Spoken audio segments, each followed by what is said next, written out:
When we hear the stories of the saints, we're inspired by their great deeds, and we all wish to imitate their heroic faith in God.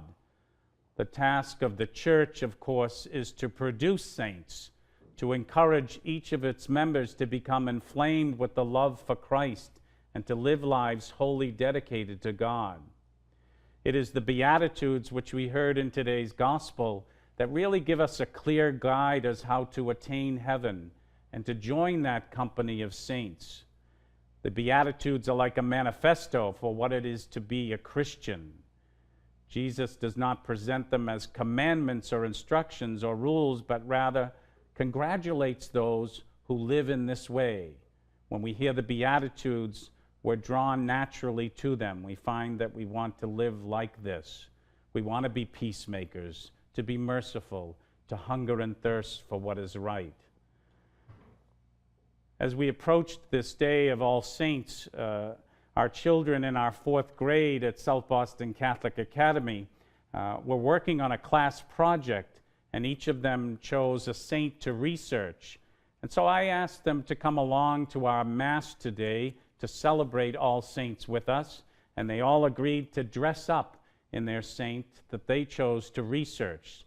They look great, don't they? And I also asked them in that class what interested them or intrigued them about their saint they chose.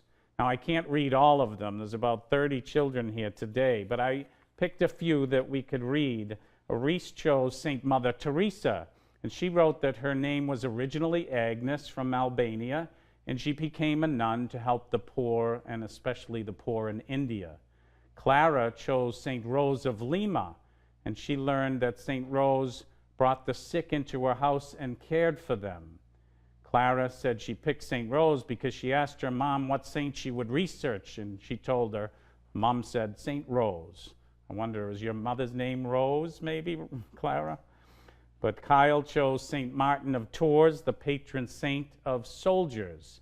And he chose Saint Martin because not a lot of people know about him, he said. And he's a saint that people should hear about because he's the patron saint of those who protect us.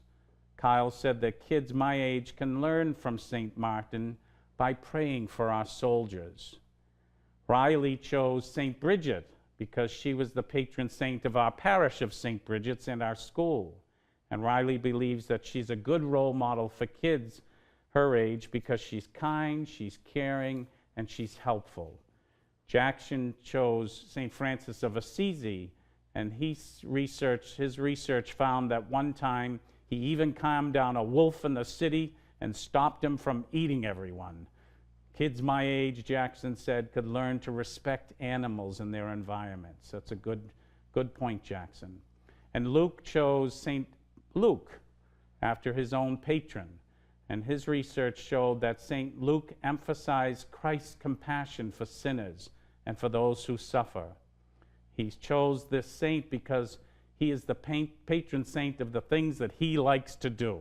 Hopefully, like St. Luke, you try to be compassionate to others and help others.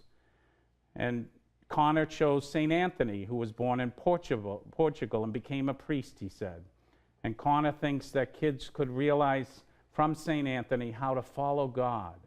And he chose St. Anthony because he is the patron saint of lost things, because Connor lost something in the 3rd grade and prayed to St. Anthony and he found it. And Nora chose St. Clare of Assisi because she was kind and caring, especially for the hungry.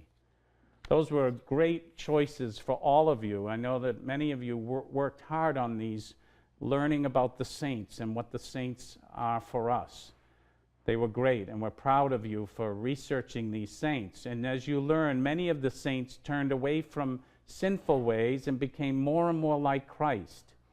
And we too, all of us, whatever our age, whether we're in the 4th grade or we're 50 or 80 years old, each of us has a higher future as we too change from our ways that go against God's law of love and become the saints that God calls each one of us to.